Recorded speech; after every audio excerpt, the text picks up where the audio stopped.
சொல்லுமா. தம்பி, ரொம்ப தலை சுத்துற மாதிரி இருக்குதுடா. என்னமாச்சு? வீட்டுல மாத்திரை எல்லாம் தீர்ந்து போச்சுடா. கொஞ்சம் காசு இருந்தா கூடா, ஹாஸ்பிட்டல் வரைக்கும் போறேன். சரிம்மா, நான் அனுப்பிச்சு விடுறேம்மா.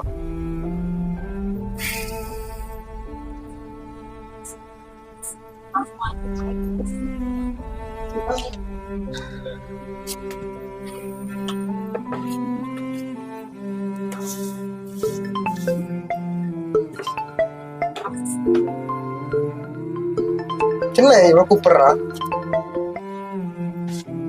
சொல்லுமா. ஏங்க, காலையிலே வீட்டுக்காரங்க வந்து வாடகை கேட்டு அசிங்கப்படுத்திட்டு போயிட்டாங்க. நீங்க உடனே அக்கௌண்ட்ல காசு அனுப்பிச்சு விடுங்க. சரிம்மா. எங்க மறுக்காவும் சொல்றேன், மறக்காம உடனே அனுப்பிச்சு விடுங்க. நான் அதுக்காக தான் வெயிட் பண்ணிட்டு இருக்கேன். சரி, ஓகேம்மா. சரி, நான் வைக்கிறேன்.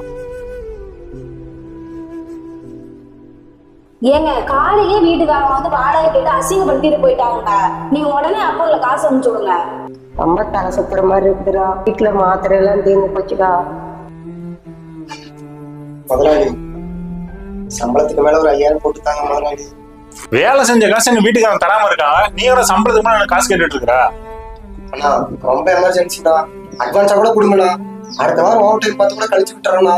ஏண்டா, உனக்கு வாரம் அட்வான்ஸ் கொடுத்தா நான் எப்படி பொழப்பு நடத்த முடியும்? நான் இல்லைண்ணா. டேய், வேற ஒண்ணு பண்ணலாம். ஒரு மாசம் சம்பளம் உனக்கு கொடுத்துறேன். நீ வேலையை விட்டு நின்று. இந்த ஒரு மாசம் மட்டும் தான். வேலைக்கு வேணாம், ஒண்ணு வேணாம். உன் வேலையை நீ பாரு.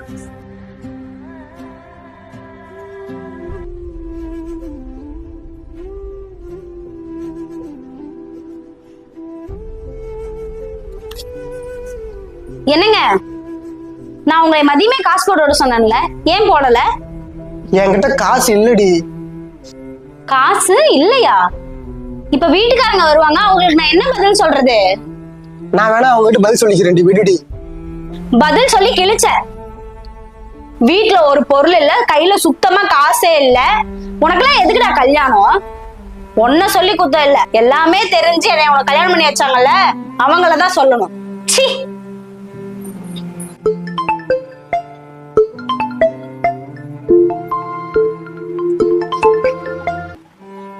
ஹலோ அம்மா. ஏண்டா, நான் என்னடா உன்னை பட்டு சேலை கட்டினா நகை நட்டு கட்டினாடா? ஹாஸ்பிட்டல் போறதுக்கு மாத்திரை வாங்குறதுக்கு காசு தானடா கேட்டேன்.